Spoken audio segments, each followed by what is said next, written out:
Bismillahirrahmanirrahim. Alhamdulillahirabbil alamin.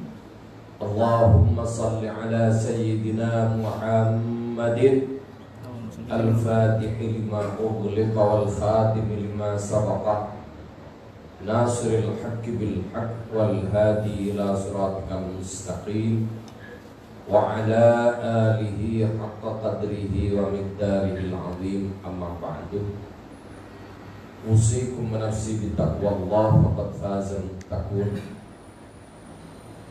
Para hadirin wal hadirat, bapak-bapak dan ibu-ibu, alhamdulillah siang ini kita bisa berkumpul di majelis Zawiyah Tarbiyah Tijaniyah Jakarta dalam rangka mengikuti memperkenalkan ilmu tasawuf. Jadi bukan tasawufnya, baru bagian paling luar dari ilmu tasawuf dan thariqah. Karena kalau kita belajar tasawuf dalam arti yang sebenar-benarnya, ya ini perlu waktu yang sangat panjang. Ini waktunya hanya sehari ini aja. Ini pun sudah jam 10 siang baru mulai.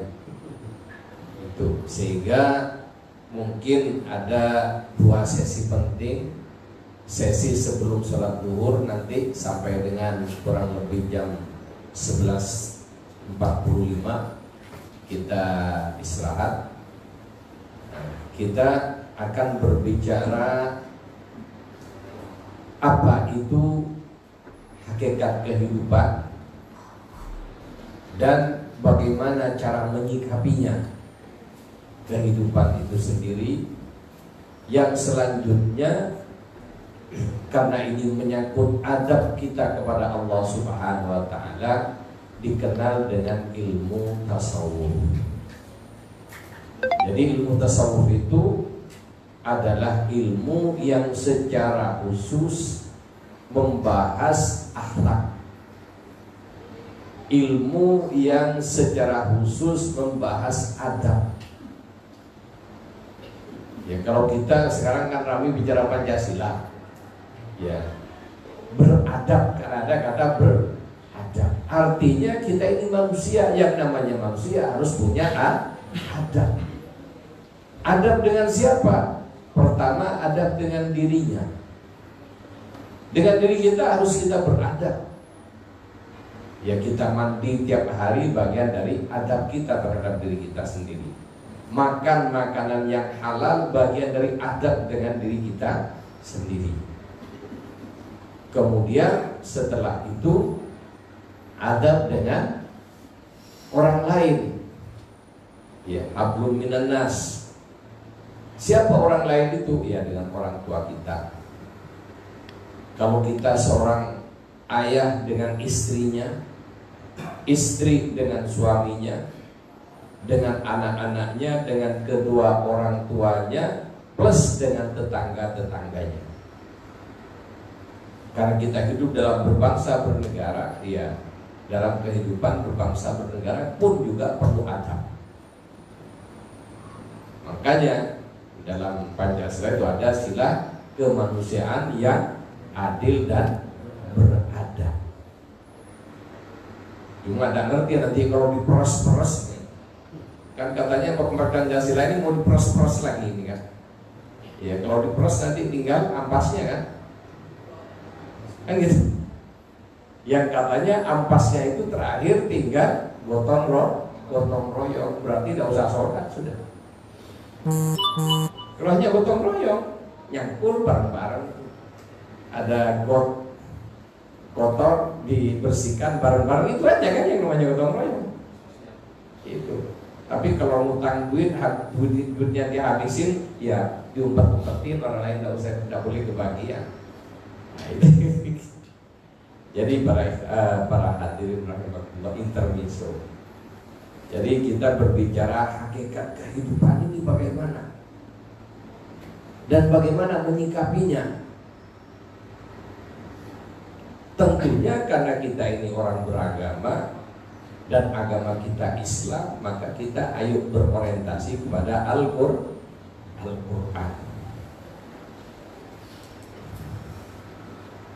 Jadi hakikat kehidupan dalam perspektif Al-Quran. Bagaimana hakikat kehidupan dalam perspektif Al-Quran? Yang pertama, inti dari kehidupan itu terangkum dalam satu kalimat pendek. Cuma umumnya kalimat ini diucapkan kalau dapat musibah. Kalau tidak dapat musibah, tidak pernah diucapin. Padahal bukan hanya itu. Kenapa kita kok mengucapkan inna lillahi wa inna ilaihi rajiun ketika dapat musibah? Itu biar ingat kalau segala satu dari Allah, termasuk musibah dari Allah. Yang dari Allah bukan hanya musibah. Kenapa? Ketika kita dapat rezeki enak-enak juga dari Allah, tapi begitu dapat enak-enak lupa kepada Allah. Benar apa tidak? Baru kalau sudah dapat musibah tanya, salah apa saya? Dosa apa saya? Dosanya banyak tiap hari bikin. Saya tanya, betul atau tidak? Jadi hakikat kehidupan itu terangkum dalam satu kalimat, yaitu inna lillahi wa inna ilaihi raji'un. Yang artinya sesungguhnya segala sesuatu itu dari Allah. Pertama dari Allah, asalnya dari Allah. Kemudian diciptakan oleh Allah Subhanahu wa ta'ala. Selalu dalam pengawasan Allah Subhanahu wa ta'ala. Tidak terjadi apapun kecuali atas kehendak Allah Subhanahu wa ta'ala. Kemudian setelah itu Allah menciptakan hukum yang disebut dengan agama. Di situ ada larangan, ada perintah. Yang melaksanakan dapat reward, dapat penghargaan pahala dari Allah. Yang tidak melaksanakan akan dan melanggar mendapatkan punishment, ya, atau hukuman dari Allah Subhanahu wa ta'ala, baik di dunia maupun di akhirat. Dan puncaknya terakhir adalah kembali lagi kepada Allah Subhanahu wa ta'ala. Terus bagaimana sehubungan dengan kehidupan ini? Kehidupan itu aslinya perjalanan rohani. Jadi asal usul kehidupan ini ruh. Tidak ada pohon, tidak ada batu, tidak ada apa-apa. Yang ada asal usulnya adalah ruh. Dari mana ruh itu? Ruh itu Allah yang ciptakan dari cahayanya. Ya, bagaimana cahaya Allah? Nah, ini jangan bahaya. Jangan dibayangin cahaya Allah kayak cahaya lampu. Nah, makanya disinilah kita harus belajar akidah yang benar. Karena juga ada menamakan diri ya semacam kegiatan dan sebagainya, katanya belajar ilmu hakikat. Yang dibahas hakikat Tuhan. Akhirnya apa? Ngelantur. Gimana komputer membahas pembuatnya, bisa apa tidak? Coba ada komputer paling canggih yang dibahas orang yang bikin komputer, bisa apa tidak? Ya. Jadi kalau kita mau membahas Tuhan, kita ini hanya sedikit ilmu yang diberi oleh Allah. Wa ma utitu minal ilmi illa qalila. Kita diberi ilmu Allah sedikit, sebagian. Wa ma utitum, tidaklah kalian aku beri minal ilmi, dari ilmu Allah itu, illa qalila, kecuali sangat sedikit. Lebih dengan ilmu yang sangat sedikit, ibaratnya kalau komputer masih komputer jadul, belum Pentium. Yang mau dibahas jangankan membahas tentang pabriknya,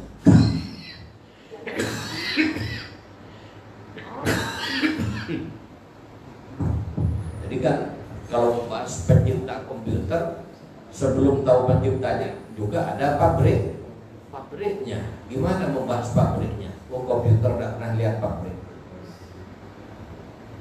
Betul atau tidak? Jadi itu perumpamaannya, tidak mungkin komputer bisa menjelaskan siapa yang bikin dia. Dan bagaimana yang bikin juga tidak akan bisa. Bagaimana kok ada komputer yang menjelaskan tentang situasi pabriknya? Jadi kalau pabriknya mungkin, tapi menjelaskan siapa yang bikin dan bagaimana otaknya yang ada di dalam otaknya yang bikin, tidak bisa komputer.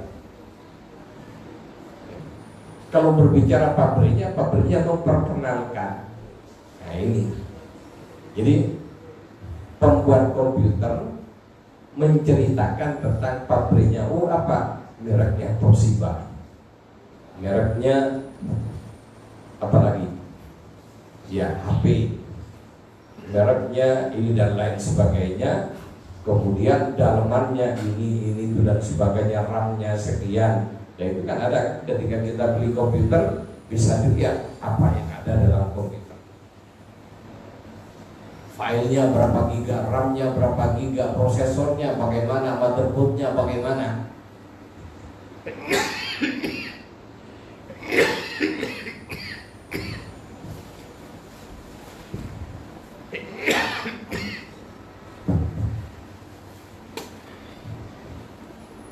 Jadi itulah, kembali kepada kehidupan, semuanya berasal dari Allah Subhanahu wa ta'ala. Dalam bentuk pertama yang pertama kali diciptakan oleh Allah yang namanya ruh. Ruh ini dari mana? Ya sedikit kabar. Dan ini pun manusia sudah bersengketa para ulama, yaitu berasal dari cahaya. Cahaya apa? Cahaya Allah. Allah punya cahaya, mengambil sedikit cahayanya yang terbaik, maka cahaya itu oleh Allah dimodifikasi. Bagaimana Allah menciptakan itu, akhirnya berubah sifat menjadi ruh. Kok bisa? Ya sekarang dibuktikan dalam dunia elektronik. Kenapa suara saya bisa ditangkap oleh mikrofon?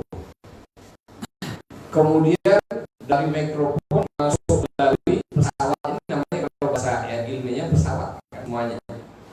Dari pesawat kecil ini dikirim melalui gelombang radio ke pesawat penerima semacam dalam sound system, ditingkatkan, akhirnya berubah menjadi suara yang keras, ngebass dan macam-macam. Kenapa kok bisa seperti itu? Ada strum listriknya, tenaga listrik. Bagaimana listrik diubah menjadi tenaga-tenaga yang lain? Akhirnya yang televisi menjadi cahaya yang macam-macam warnanya dan bisa menampilkan gambar-gambar dan lain sebagainya. Itulah salah satu gambaran. Jadi tentang kehidupan, awalnya hanya satu cahaya. Dari cahaya Allah jadikan ruh. Nah, dari ruh ini dijelaskan di Quran, laqad khalaqnal insana fi ahsani taqwim. Ahsani taqwim ini ruh. Yang awalnya hanya satu, itu ruhnya Rasulullah Sallallahu Alaihi Wasallam, yang dikenal dengan ruh Muhammadiyah. Dan seterusnya dipecah jadi ruh ini oleh Allah ya. Setelah dihadapkan dengan cahayanya, maka kalau sudah redup maka timbullah bayangan. Bayangannya ini menjadi ruh zulmani, apa? Ya, nur zulmani ya. Sedangkan yang asli menjadi nur nuraniyah. Dari yang cahaya dan kegelapan, sehingga kegelapan itu bagian dari cahaya juga. Itu akhirnya Allah ciptakan dari yang terang, Allah ciptakan malaikat, surga, kebaikan-kebaikan, ya, sampai turunan terakhirnya air di alam dhahir. Sedangkan yang kegelapan ini diciptakan akhirnya jadi api, akhirnya terakhir jadi tanah. Kemudian selanjutnya ya Allah ciptakan makhluk yang lain dari berbagai macamnya. Terakhir yang diciptakan oleh Allah adalah manusia. Setelah yang lain tercipta, baru manusia terakhir. Kenapa? Memang manusia Allah yang ingin menciptakan sebagai khalifahnya di muka bumi. Yang lain tidak bisa membawa semua anasir yang ada kecuali manusia. Malaikat gaib saja tidak bisa tampil dalam dunia dhahir. Jin separuh-separuh. Ada barang dhahir kayak hewan, makhluk-makhluk yang lain dhahir saja. Sedikit punya kegaiban, yaitu perasaan yang ada dalam dirinya. Gitu. Hewan punya naluri hidup, sehingga kalau mau dibunuh lari. Itu bagian dari kegaibannya. Jadi manusia hanya gaib, jin gaib, manusia dhahir. Tapi di dalam dhahirnya manusia ada kegaibannya jin, ada kegaibannya malaikat, bahkan lebih dari itu.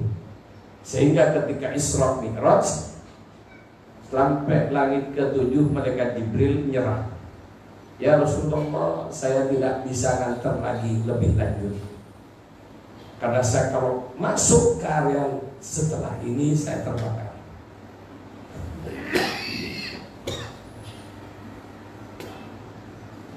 Jadi mungkin kita mengira yang paling gaib malaikat, padahal tidak. Manusia lebih gaib dari malaikat. Ya, dari kegaiban, laqad khalaqnal insana fi ahsani taqwim, ini kegaiban roh ini, maka Allah turunkan. Karena roh ini juga masih belum tampak, benar-benar gaib, tidak tampak apapun, tapi harus ada. Contohnya ya HP. Silakan HP itu punya pulsa sekian, punya data sekian, kalau sudah baterainya dicabut, berfungsi apa tidak pulsanya? Berfungsi tidak sinyalnya? Tidak fungsi. Jadi seperti itulah gambaran roh.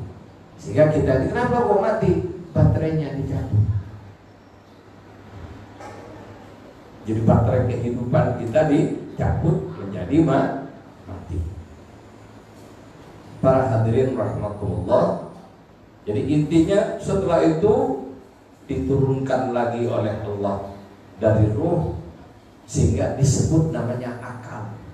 Jadi akal itu ruh, tapi sudah didohirkan, sehingga kalau ruh tidak ada bekas sama sekali, tapi kalau akal sudah punya jejak. Jadi jejak akal manusia apa? Bisa menciptakan ini dan sebagainya. Kemudian didohirkan lagi dengan cahaya yang lebih redup, maka jadilah qalbun, hati atau perasaan. Setelah itu didohirkan lagi menjadi nafsu atau disebut dengan nafas. Baru dibalut dengan jasad. Itulah manusia berlapis-lapis. Kenapa? Manusia punya kemampuan yang tidak dipunyai oleh malaikat. Manusia punya kemampuan yang jauh lebih kuat daripada yang dipunyai oleh bangsa jin, bahkan iblis sekalipun tidak ada apa-apanya dibanding manusia. Cuma karena tidak tahu nganggep jin itu punya kehebatan, sehingga banyak orang ngabdi sama jin, pingin punya kehebatan, katanya punya hodang jin, padahal dia jadi hodangnya jin. Itu bukan punya hodam jin, dia jadi hodamnya jin. Jadi kendaraannya jin untuk berbuat maksiat, nipu orang. Ya, yang nggak ngerti sampai ngamalin macam-macam lagi. Inilah para hadirin, banyak orang ibadah, dia merasa beribadah kepada Allah, padahal tidak beribadah kepada Allah. Dia sedang tersesat di atas sajadahnya. Kenapa? Yaitu jadi hodamnya jin. Katanya jinnya, baca ini, kamu, saya akan tunduk sama kamu, dibaca. Yang tunduk jinnya apa yang baca? Baca. Itu aja. Sediakan ini kepala kebo. Coba, ini yang nyediakan atau yang itu? Jadi merasa punya hodam dan lagi jadi hodam. Makanya penting kita belajar. Baik ya, kalau ini nanti kita bikin bacaan. Ini baru seminar dulu. Silakan ada penasaran. Ya, kalau tidak penasaran balik lagi ya gitu.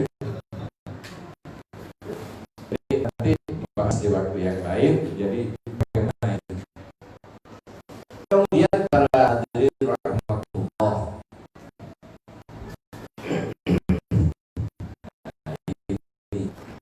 yang tadi itu ya, Allah menyatakan dalam Al-Quran, innamal hayat la'ibun wa lahun. Kehidupan itu adalah senda gurau. Sehingga banyak orang asik dengan senda guraunya.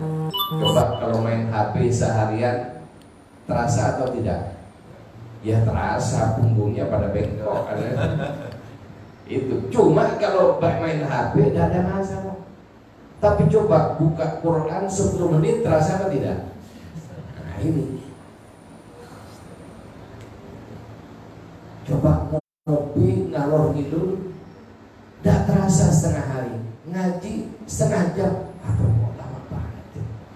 Setengah jam sudah lama. La'ibun wa lahun.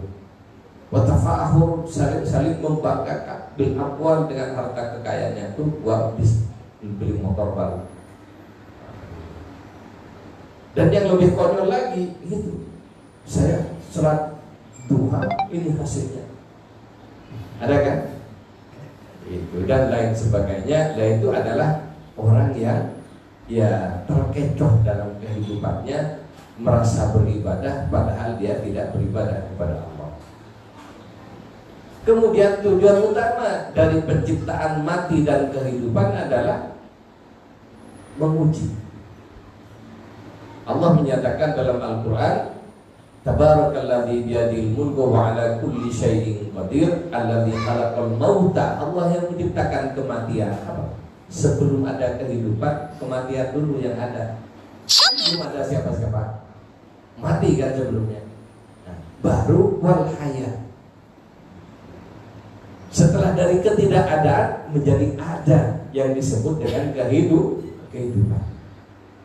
Untuk apa diciptakan kehidupan itu? Lihat luwakum, untuk uji kalian. Jadi dari ujian ini, sikapnya menerima ujian itu bagaimana? Ayyukum ahsanu amala.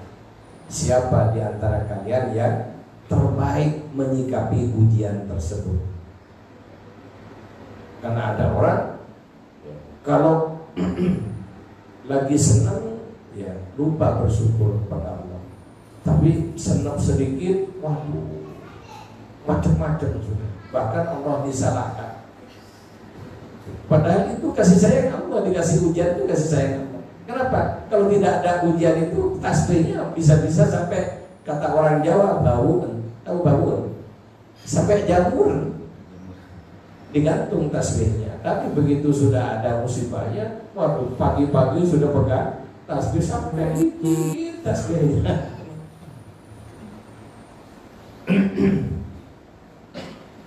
Kemudian selanjutnya, bentuk dan jenis ujian kehidupan. Dan perlu ditegaskan di sini ya, kalimatnya wala nabluwannakum luwannakum. Jadi ada waw qasam, waw sumpah. Lamnya, lam apa itu? Walanabluwanna, lam apa itu? Litahqiq ya. Lam litahqiq, taukid. Litaukid. Nun taukid, nunnya taukid, lamnya litahqiq. Jadi lamnya untuk menekankan, nunnya taukid. Jadi ya juga ini. Jadi ditekankan 3 kali, sungguh-sungguhnya demi kalian akan benar-benar diuji. Sehingga kalau Anda ingin hidup di dunia tidak mau diuji, sebenarnya ya ada satu jalannya, mati. Jadi walanabluwannakum, ini kalimatnya ini walanabluwan, demi kalian akan benar-benar diuji. Apa ujiannya? Bisyai'in, dengan sesuatu. Apa sesuatu itu? Minal khawf, dari rasa takut. Akan diuji dengan rasa takut. Jadi hujan lebat. Kalau sudah hujan, takut karena takut banjir. Benar apa tidak? Apalagi orang Jakarta. Ya, aduh. Dilihat di arah Bogor, aduh, tukang di sana. Timbul rasa takut. Terlagi hujan kiriman datang. Salah satunya rasa takut. Dan macam-macam yang bikin rasa takut. Walanabluwan bisyai'in minal khawf, rasa takut. Ditakut-takuti, ada pihak yang nakut-nakutin ya, juga. Itu semua ujian dari Allah. Walju, dan kelaparan. Jadi ujian pertama rasa takut, yang kedua kelaparan. Wanaksin minal amwal, kerugian. Berdagang rugi. Tidak berdagang dimasukin maling, digondol hartanya, rugi. Itu juga ujian dari Allah. Berkurangnya harta kekayaan dengan sebab apa saja, itu ujian dari Allah. Wal anfus, termasuk juga berkurangnya jiwa. Ya, ada keluarga, saudara atau teman yang meninggal dunia, ujian dari Allah SWT. Wathamarat, termasuk juga langkanya buah-buahan karena kekeringan dan lain sebagainya. Jadi jenis-jenis ujian di dunia. Wabashiris sabirin, dan bergembiralah orang-orang yang bersabar. Siapa orang yang bersabar itu? Alladzina idza asabathum musibatun qalu inna lillahi wa inna ilaihi raji'un. Makanya disinilah setiap ada ujian, ada musibah, mengucapkan inna lillahi wa inna ilaihi raji'un. Cuma bukan hanya ucapannya. Di sini yang lebih penting lagi keyakinannya, kita kembali kepada Allah. Cepat kembali.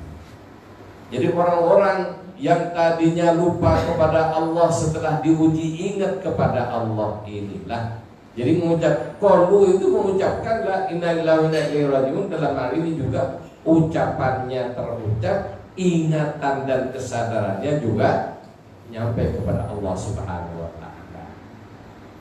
Akhirnya yang tidak sholat menjadi sholat, yang ibadahnya kendor menjadi kencang. Kenapa ini taraf awal? Karena orang itu ada masih kayak anak kecil yang nakal. Kenapa? Kalau tidak dipecut tidak sholat, kan ada kan? Makanya perlu dikasih pecutan juga dalam kehidupan. Mereka-mereka yang sadar kembali kepada Allah ini, ulaika alaihim sholawatun mir rabbihim wa rahmah. Mereka-mereka itulah yang mendapatkan salawat, Allah memberikan rahmat mir rabbihim, dari Allah Subhanahu wa ta'ala. Rahmat, dan rahmat secara umum, selawat rahmat secara khusus, rahmah dalam bersifat umum. Wa ulaika humul muhtadun, dan mereka yang kembali kepada Allah karena musibah itu adalah tergolong orang-orang yang dapat petunjuk. Kemudian reward dan punishment-nya bagi pelaku kehidupan. Jadi bagaimana kita menyikapi tadi ketika ada kondisi yang menyenangkan dan kondisi yang tidak menyenangkan. Kemudian Allah juga menguji kita dengan ada perintah, ada larangan dalam agamanya.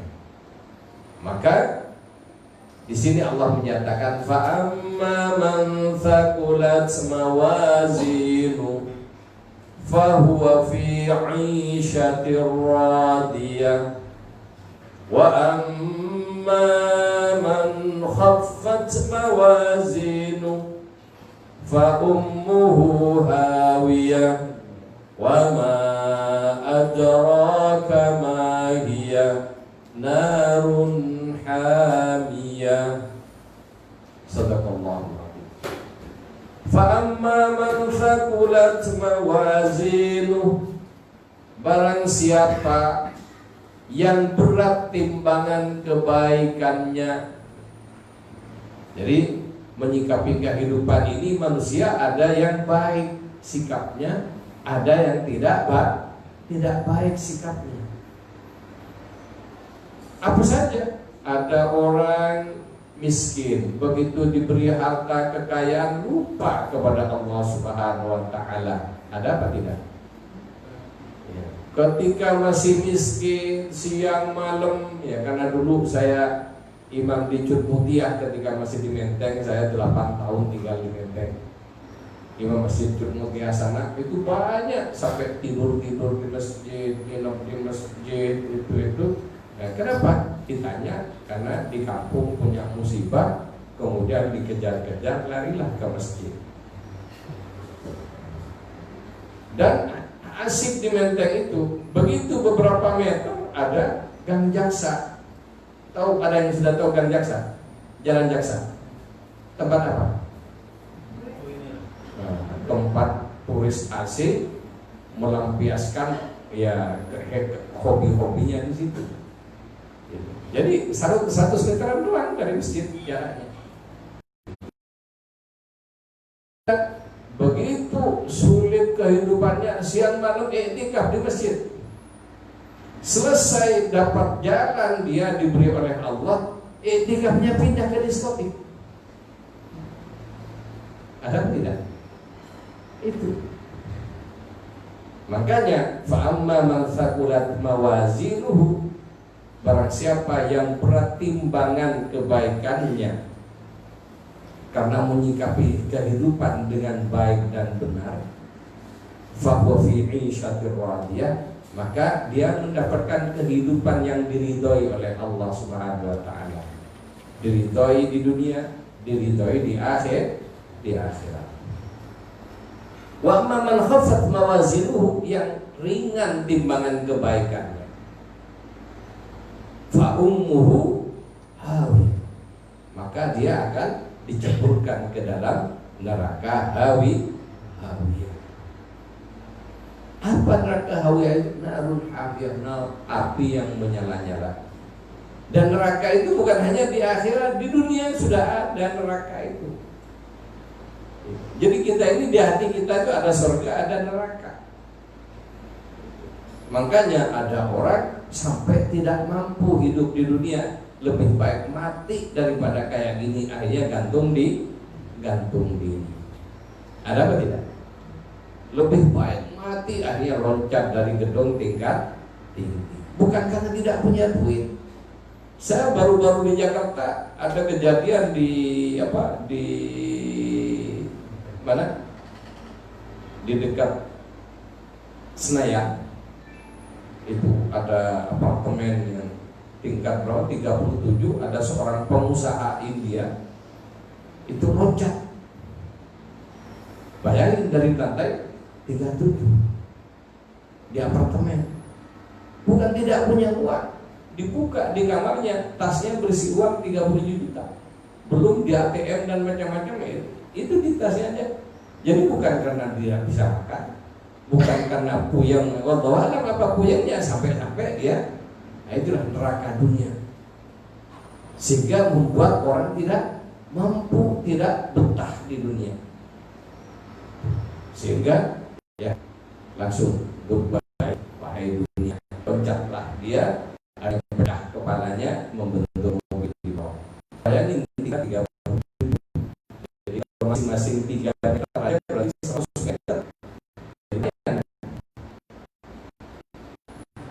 Jadi para hadirin rahmatullah, jadi kita ini di kehidupan oleh Allah SWT diuji ayyuhum ahsanu amala. Orang yang bagus sifatnya dengan kehidupan dapat karena diridhoi oleh Allah, walaupun zahirnya dia seperti orang susah, hatinya bergembira. Orang yang tidak diridhoi oleh Allah Subhanahu wa taala, kehidupannya glamor, indah dilihat oleh mata, kenyataannya menderita. Banyak buktinya. Bintang film terkenal dunia Marilyn Monroe, pernah dengar kan? Mati bunuh diri. Itu kurang apa? Duit, terkenal, cantik dan lain sebagainya. Tapi kenapa akhirnya dia bunuh diri, meninggal? Dan banyak yang lain.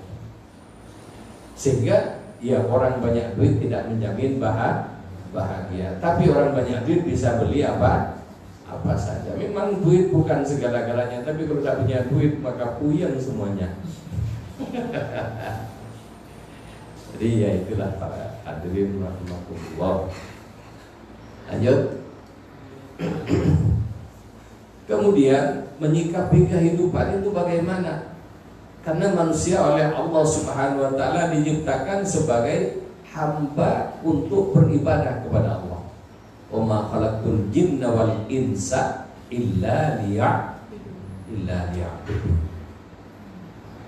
Terus bagaimana ibadah ini? Ada ibadah yang benar, ada ibadah yang salah dari ritualnya. Ada yang ritualnya sudah benar, tapi ditolak oleh Allah. Kenapa? Motivasinya yang salah. Ya, makanya ini akan kita bahas lebih lanjut nanti, kita dalami. Bagaimana ibadah yang benar? Allah menyatakan Bismillahirrahmanirrahim, man kana yuridu hadzal akhirati nazid lahu fi hadihi. Minimal ibadah yang benar itu tujuannya mendapatkan kebahagiaan ukhrawi, akhirat. Kalau tujuannya akhirat, dunia pasti kebahagiaan. Oma yurid harta dunia, man kana yuridu harta dunia. Orang yang hanya menginginkan kebahagiaan duniawi, nutihi minha, dikasih kebahagiaan duniawi, wa ma lahu fil akhirati min nasib. Di akhirat tidak dapat apa-apa. Jadi walaupun ibadah tapi motivasinya dunia, di akhirat tidak dapat apa-apa. Karena sudah dikasih oleh Allah di dunia. Bahkan ditimbang ibadahnya dengan apa yang diberikan oleh Allah, yang kehidupan di dunianya tidak cukup. Sehingga kalau hitung-hitungan dalam hal ini kepada Allah Subhanahu wa taala, hitung-hitungan benar, ya nyengir kita. Nah, ini kita dianterin kue ini. Kalau saya makan kue ini bisa enggak jelasin? Dan dapat apa? Hanya intermezzo aja. Para hadirin rahimakumullah. Jadi orang umumnya, ya masyarakat umum. Tapi kalau kita bertarekah lebih dari ini, selamat tinggal yang ini umum. Pertama, banyak orang motivasi ibadahnya duniawi saja. Ini kebanyakan. Jadi 90% orang beribadah motivasinya dunia. Ibadah apa saja. Bahkan banyak ustadz pun juga motivasi ibadahnya dunia, tanpa disadari. Coba, mari sedekah sedekah berkah. Kalau punya utang, sedekah, biar utangnya ada apa tidak?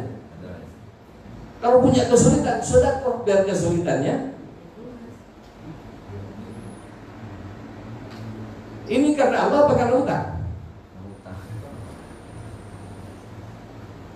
Karena akhirat apa karena dunia?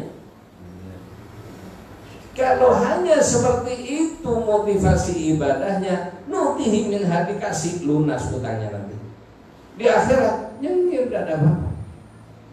Ketika tanya, ya Allah mana pahala saya baca ini baca itu, kan sudah gak kasih.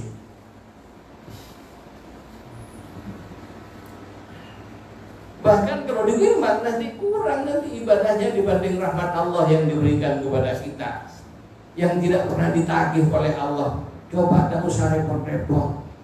Coba kita beli nasi berapa? Satu kali makan 12.000, normal kan? Untuk kelas kita. Itu.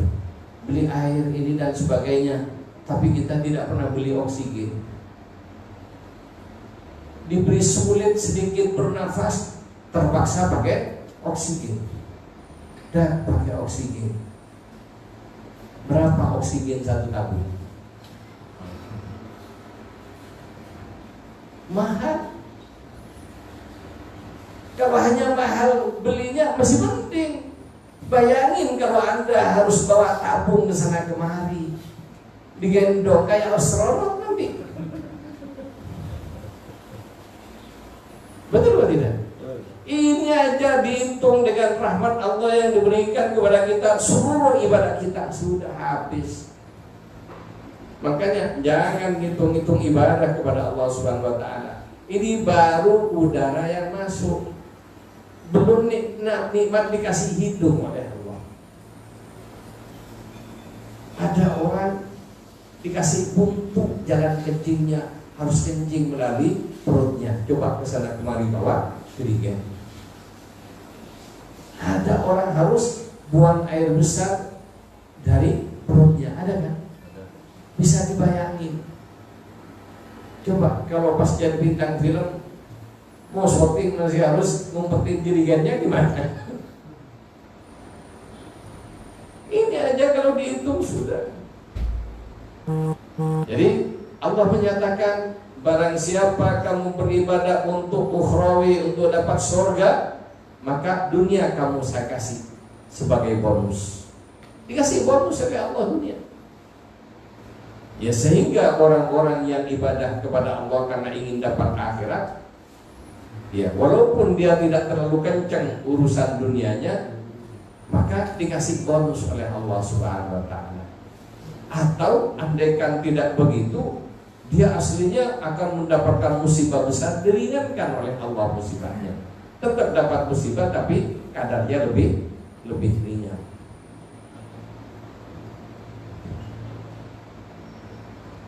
Kemudian ya, contoh yang lain,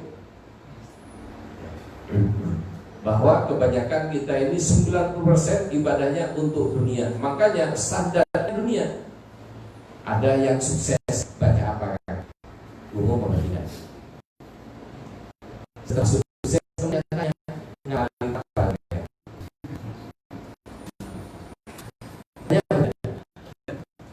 Ibadahnya karena Allah apa karena dunia?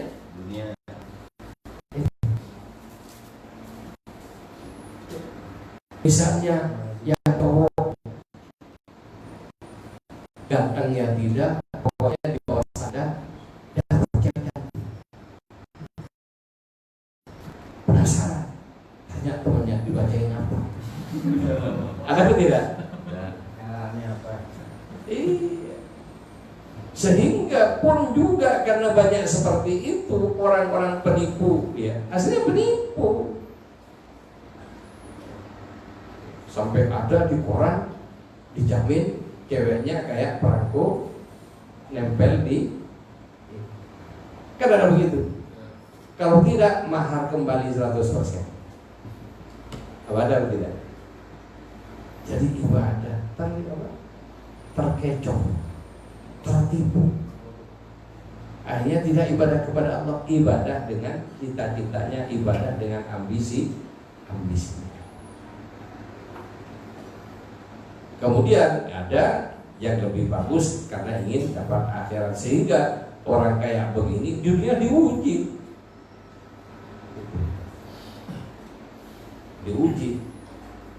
Akhirnya setelah diuji di dunia, sulit di dunia karena disogok, tidak mau, tidak kaya-kaya. Makanya pejabat yang doyan sogok, ya baru pangkatnya baru 5 hari jadi pegawai sudah kaya raya, kan begitu. Tapi yang tidak mau sampai pensiun tidak punya apa-apa, dohirnya seperti itu.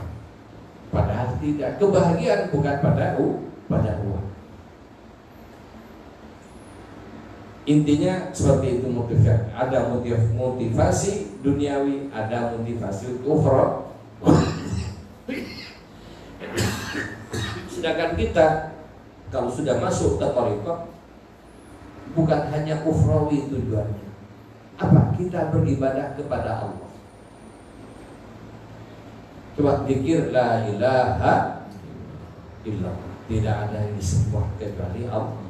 Tidak ada yang dituju kecuali Allah, bukan menuju surga.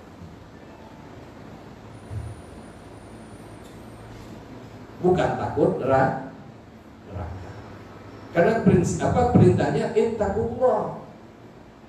Takutlah kepada Allah. Kita takut neraka atau takut Allah? Kenyataannya takut neraka atau takut Allah? Takut neraka atau takut Allah? Ditanya, kenapa kau sholat? Ayo, takut masuk neraka atau takut bagaimana? Itu.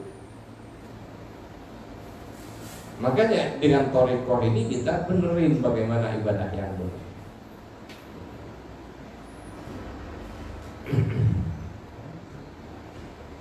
Hakikat kesuksesan hidup itu yang bagaimana? Orang yang sukses itu, yaitu nanti manusia suka tidak suka pasti mati, dan pada waktunya kiamat nanti dibangkitkan kembali. Pada saat itulah berlaku yauma la yanfa'u malun wala banun illa man atallaha biqalbin salim. Tidak ada manfaat harta kekayaan untuk nyogok. Kalau sekarang yang penting nyogok menjadi tidak sengaja perkaranya. Betul atau tidak? Kira-kira ada duitnya apa tidak? Kalau tidak ada duitnya, mampus. Makanya sekarang ini fi fulus kullu syai'in mulus, ma fi fulus mampus. Itu. Tapi di akhirat ada. Wala banun, termasuk anak. Kalau di dunia punya anak jadi dokter, jadi ini sukses, enak dia, anaknya sukses semua. Tapi anak yang tidak selamat, ya, dunianya dalam arti agamanya, tidak bisa membela orang tua, maka dia pun gagal. La yanfa'u malun wala, hartanya tidak bisa membawa dia kepada keselamatan. Kenapa? Dia hanya digunakan untuk hura-hura dan maksiat kepada Allah. Anaknya hanya dijadikan pejabat ditinggal walaupun tidak tidak diingetin walaupun tidak sholat. Di akhirat tidak bisa membantu apa-apa. Illa man atallaha biqalbin salim. Yang selamat dan bahagia di akhirat itu adalah mereka yang datang kepada Allah Subhanahu wa taala biqalbin salim, dengan membawa hati yang selamat. Bagaimana hati yang selamat? Nah, ini yang akan kita bahas lebih lanjut nanti.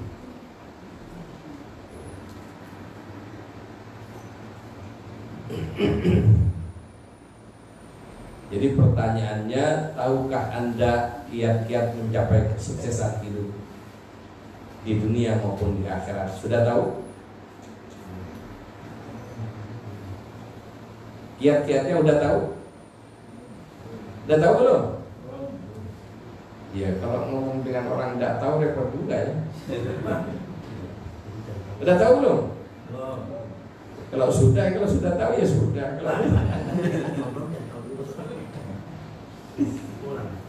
Jadi mari kita bahas lebih lanjut kiat-kiatnya bagaimana. Pertama adalah sadar dulu. Jadi kesadaran bahwa kita ini tiap hari selalu berbuat dosa, sengaja maupun tidak sengaja. Kenapa? Karena manusia itu memang oleh Allah Subhanahu wa taala takdir awalnya memang berbuat salah. Sebagaimana yang terjadi pada bapak manusia yaitu Nabi Adam alaihissalam, akhirnya dia harus keluar dari surga ya, untuk menempati tempat yang disediakan sesungguhnya, bukan dibuang ke muka bumi. Tapi untuk biar sukarela menduduki bumi itu, dia harus berbuat salah. Diberi lupa atas pesan Allah, wala taqraba hadhihi syajarata fatakuna minadh dhalimin. Ketika digoda sama setan, lupa dengan pesan Allah. Ketika masuk, ya Adam uskun anta wa zawjukal jannata wa kula minha ragadan haitsu syi'tuma. Sudah Adam, kamu tinggal di sini sama istrinya. Sampai ya, setelah itu silakan kamu makan apa saja sesuka. Tapi satu syaratnya, wala taqraba hadhihi saja. Tidak boleh dekat-dekat dengan pohon itu. Fatakuna minadh dhalimin. Maka kalau kamu dekat apalagi makan, dekat aja tidak boleh. Kalau itu terjadi, maka kamu akan zalim, artinya berbuat dosa. Kita tiap hari ini disadari atau tidak, kita pasti berbuat dosa. Kemudian orang yang berbuat dosa sadar. Ya, kalau ingin baik, pertama menyadari kalau kita berbuat dosa. Setelah sadar dengan dosa kita banyak bertaubat kepada Allah Subhanahu wa taala. Yang ditalkinkan oleh Allah kepada manusia pertama agar bertobat kepadanya adalah kalimat qala. Selanjutnya mereka berdua, Nabi Adam dan istrinya, berkata atau memohon, Rabbana zalamna anfusana wa illam taghfir lana wa tarhamna lanakunanna minal khasirin. Rabbana, wahai Tuhan kami, zalamna anfusana. Jadi orang berbuat dosa itu zalim dengan dirinya. Jadi bukan zalim pada orang lain. Orang yang membunuh orang lain itu zalim dengan dirinya. Kenapa? Orang yang dibunuh itu selesai mati. Nanti di akhirat seluruh amal kebaikan yang membunuh diambil oleh orang yang dibunuh. Kalau masih kurang, maka dosa orang yang dibunuh diambil diberikan kepada yang membunuh. Ada yang lebih bahaya dari pembunuhan fisik, pembunuhan karakter. Ada apa tidak? Dengan cara difitnah. Al-fitnah itu asyaddu minal qatl. Fitnah itu pembunuhan karakter, lebih bahaya. Kenapa? Orang yang terbunuh secara fisik, wassalam, sudah masuk kuburan. Tapi orang yang dibunuh karakternya, orang yang masih hidup, karakternya sudah mati. Yang jadi guru sudah tidak laku gurunya. Yang jenderal dipecat jenderalnya. Yang jadi apa? Hilang semuanya, dibunuh karakternya. Lebih menyakitkan daripada dibunuh badan. Oleh karena itu kita bareng-bareng sambil merenung dosa kita kepada Allah Subhanahu wa taala, kita baca doa Bapak kita semua, doa yang di Adam ini, kita mohon ampun kepada Allah Subhanahu wa taala. Ya Allah, kami berbuat dolim dengan diri sendiri dengan dosa. Wa illam taghfir lana, jika Engkau tidak memberikan ampunan kepada kami, wa tarhamna, dan tidak memberi kasih sayang kepada kami, lanakunanna minal khasirin, niscaya kami akan menjadi orang yang rugi dunia dan akhirat. Biar enak, mari kita lakukan. Rabbana ya Rabbana zalamna anfusana wa illam taghfir lana wa tarhamna lanakunanna minal khasirin. Bersama Rabbana ya Rabbana zalamna anfusana wa illam taghfir lana wa tarhamna lanakunanna minal khasirin. Rabbana ya Rabbana zalamna anfusana wa illam taghfir lana wa tarhamna lanakunanna minal khasirin. Semoga kita diampuni oleh Allah Subhanahu wa taala. Ini bisa dijadikan sambil diam-diam ingat dosa, mohon ampun kepada Allah. Dengan promo istighfarnya Nabi Adam. Istighfar bapak manusia. Itu yang ada dalam Al-Qur'an surat Al-A'raf ayat 23. Yang kedua, sadar akan resiko kehidupan. Jadi kehidupan ini penuh resiko. Kenapa? Sudah bagian dari takdir Allah Subhanahu wa taala bahwa dalam hidup itu terjadi persaingan, bahkan lebih dari itu permusuhan satu sama yang lain. Jadi kalau jadi kiai bersaing sesama kiainya kadang juga tidak sehat.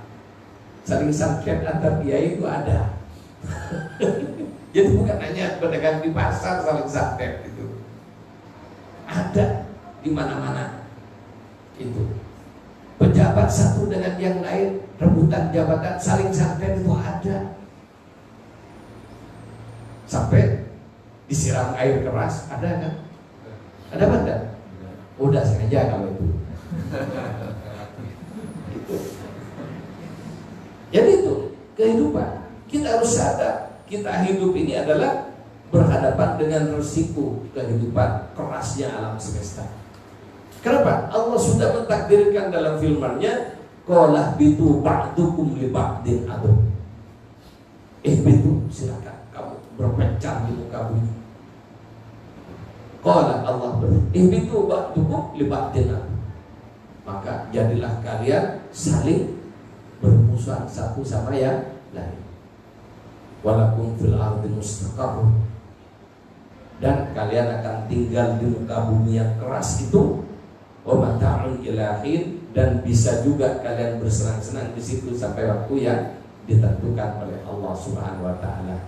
Pada waktunya ya harus balik. Jadi pertama sadar dengan kesalahan. Yang kedua harus sadar akan resiko kehidupan. Makanya hidup ini memang tidak nyaman aslinya. Makanya orang yang tahu dengan hakikat kehidupan tidak leha-leha. Walaupun lagi mendapatkan kenyamanan, dia akan hati-hati dan seterusnya. Karena apa? Jatuhnya naik pesawat jauh lebih bahaya daripada jatuhnya jalan kaki. Kalau kita hanya jadi masyarakat biasa, jatuh tidak ada yang tahu. Tapi kalau jadi pejabat tingkat kecamatan, jatuh sekecamatan tahu. Itu apalagi tingkat nasional, luar negeri juga tahu. Itu yang mencaci maki juga sama. Itulah kehidupan. Sehingga kalau kita mencari ridho manusia dalam hidup, tidak akan pernah dapat utuh. Kenapa? Sudah kita berbuat baik, maka orang jahat akan menjadi musuh kita. Ketika kita jadi orang jahat, maka orang baik akan memusuhi kita. Ketika kita di tengah-tengah, dimusuhin sama jahat, sama yang baik. Diajak jahat gak mau, dimusuhin sama penjahat. Diajak baik tidak mau, sama orang baik dimusuhin sama orang yang ini. Jadi ini para hadirin, para ikhwan rahimakumullah. Jadi itulah kehidupan, memang memerlukan pengorbanan. Oleh karena itu kita harus sadar akan resiko kita menjadi manusia yang dihidupkan oleh Allah di muka bumi. Yang ketiga, kita berjuang, berharap dan berdoa kepada Allah agar supaya kita sukses dunia dan akhirat. Dan di antara doa yang ini doa sabu jagat. Dalam Al-Quran Allah menyuruh kita, menuntun kita dengan mengucapkan Rabbana atina fid dunya hasanah wa fil akhirati hasanah wa qina adzabannar. Ya, jadi biar enak kalau dibuat ini daripada nyanyiannya macam-macam, mending kita bersenandung dengan ayat Quran yang di situ menjadi doa untuk kita. Ayo berdoa dengan doa ini. Rabbana atina fid dunya hasanah wa fil akhirati hasanah wa qina adzabannar.